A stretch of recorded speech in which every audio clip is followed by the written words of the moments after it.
Hello. Hello বেলি, একটা সুখবর আছে। কি সুখবর? মঞ্জু বেঁচে আছে। মঞ্জু ভাই বেঁচে আছে? হ্যাঁ বেঁচে আছে। মঞ্জু ভাইয়ের সাথে আপনার দেখা হয়েছে, কথা হয়েছে? না। তাইলে বিশ্বাস করতে পারলাম না।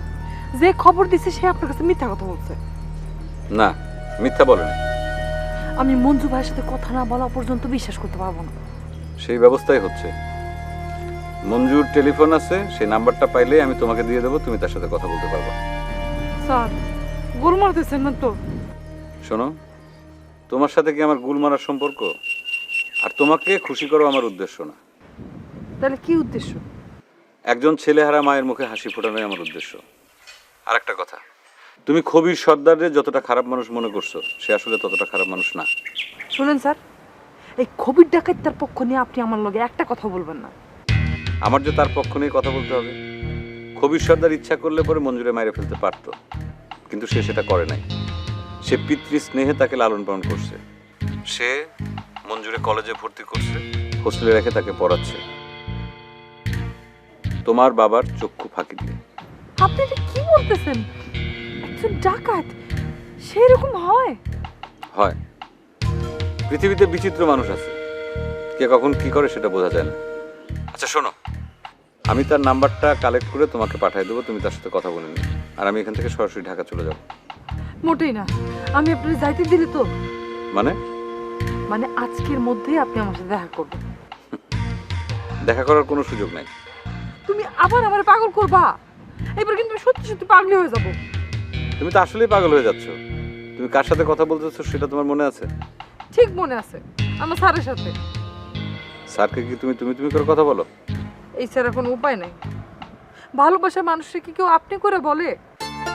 এখনো বলো, আসতেছো কিনা? তোমার বাবা যদি আমাকে মঞ্জুর মতো অবস্থা করে, তখন তুমি আটকাবা কি করে? সেটা আমার উপর ছেড়ে দাও। তুমি আসো, আমি তোমার অপেক্ষায় আছি।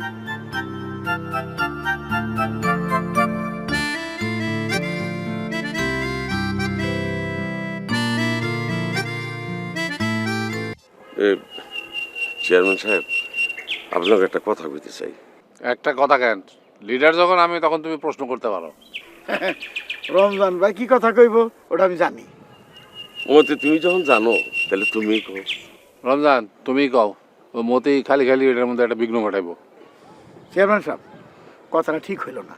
এই মতি কখনো কোনো কথায় কোনো কাজে বিঘ্ন ঘটায় নাই। এই মতি সবসময় আপনার পক্ষে কথা বলছে, সবসময় আপনার পক্ষে থাকছে, এখনো আছে। পক্ষে কথা কইলেই যে আপন লোক হওয়া যায় সেরকম আপন আমি চেয়ারম্যান সাহেব হইতে চাই না। তোমরা দেখি ঝগড়া শুরু করে দিলা। তোমাদের ব্যাপারে তো আমি আপসেট হয়ে যেতেছি। রমজান ভাইয়ের কথায় আপসেট না হয়ে পারবেন না চেয়ারম্যান সাহেব। উনি আজকাল পিন মেরে কথা কয়, পিন। চেয়ারম্যান সাহেব, আপনার অনুমতি সাপেক্ষে আমি এই জায়গা থেকে চলে যেতে চাই। এক কথা দুই কথা ঝগড়া যেতে পারে, কাজে না আমি যাই। আসসালামু আলাইকুম। চাইবা মানে? তোমার প্রশ্ন তো এখনো শোনা হইলো না। না মানে ওই মাস্টার সাহেবের কোনো খোঁজ খবর পাইতেছি না তো, তার কোনো খবর আপনার কাছে আছে কিনা সেটাই জানতে চাইছিলাম। আমি বেইমান লোকের কোনো খবর বার্তা রাখি না। ঠিক কথা বলছেন চেয়ারম্যান সাহেব। আরে একটা লোক মিথ্যা কথা বলে এতদিন আপনার বাড়িতে থেকে গেল, আপনি থেকে কিছু কন্যায় সরল সুদা মানুষ। আমি হলে কি কথা জানেন? পুলিশ ডাকে একের হাতে হাত করে পড়াই ছেড়ে দিতাম। চেয়ারম্যান সাহেব, মতি যদি এইভাবে কথা কয় তাহলে আমি আর এখানে থাকতে পারতেছি না। মতি, অযথা বাজে কথা হইলা সিন ক্রিয়েট করবা না। I don't like it. Master সাহেবকে যাই বলি না কেন, সে কিন্তু লোকটা খারাপ না। বুঝছি চেয়ারম্যান সাহেব, আপনারা কেউ জানি পানি ভরা খাওয়াইছে। Stop it. একটাও বাজে কথা বলবে না। রমজান, তুমিও মাস্টারের খবর নাও, ওরে আমার খুব প্রয়োজন। ঠিক আছে চেয়ারম্যান সাহেব, আমি মাস্টারের খোঁজ খবর নেব। তবে চেয়ারম্যান সাহেব, আমি গেলাম এই দায়িত্ব নিতে পারবো না। দরকার নেই, তুমি আমার সামনে আসবে না, যাও। জি জি জি চেয়ারম্যান সাহেব।